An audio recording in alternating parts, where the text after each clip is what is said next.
যে এরকম সুন্দর খাওয়া দাওয়া আনন্দর মাঝখানে এরকম একটা দুর্ঘটনা ঘটে যাবে সেটা আমরা কেউ কোনোদিনও ভাবিনি। ভিডিওটা একদম প্রথম থেকে দেখো।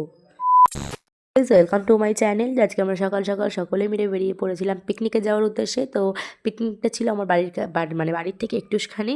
তো পিকনিক স্পটটা কোথায় সেটা আগে আমি বলে দিই। একদম হাবড়া থেকে বাস ধরলে, নৈহাটির বাস ধরলে একদম প্রথম যে পেট্রোল পাম্প আছে ওখানে নামতে হবে। নেমেই উল্টো দিকের হোটেলে পিছন দিকে আর কি পিকনিক স্পট। তো ওই দোকানে যোগাযোগ করলেই তোমরা পিকনিক স্পট ভাড়াও পেয়ে যাবে।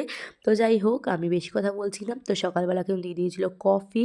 দেন তারপরে কিন্তু আমাদের 10টা নাগাদ দিয়ে দিয়েছিল লুচি আর নতুন আলু, নতুন ফুলকপি আর নতুন কড়াইশুঁটি দিয়ে একটা তরকারি। ও সব কটা খাবার কিন্তু গরম গরম আর দুর্দান্ত হয়েছিল। তো তারপরে আমরা সর্ষে ক্ষেতে ফটো তুলে দেন খেলছিলাম চামচগুলি, আর গানও হয়েছিল, তোমরা কি শুনে নাও।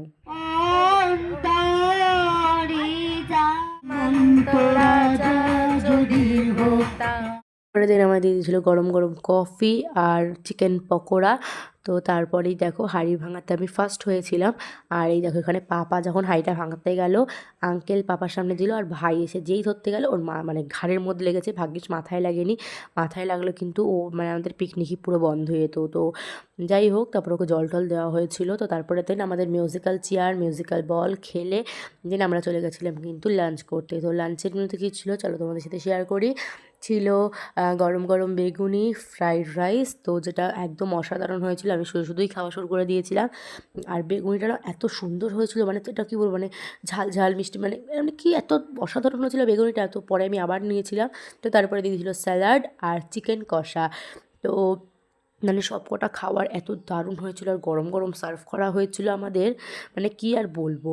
আর আমি মামার কাছ থেকে না পরে জিজ্ঞেসছিলাম, মামাই তুমি এই মানে এই মানে বেগুনিটা কীভাবে ভেজেছিলে? আমার না সবথেকে বেশি ভালো লেগেছে এই বেগুনিটা।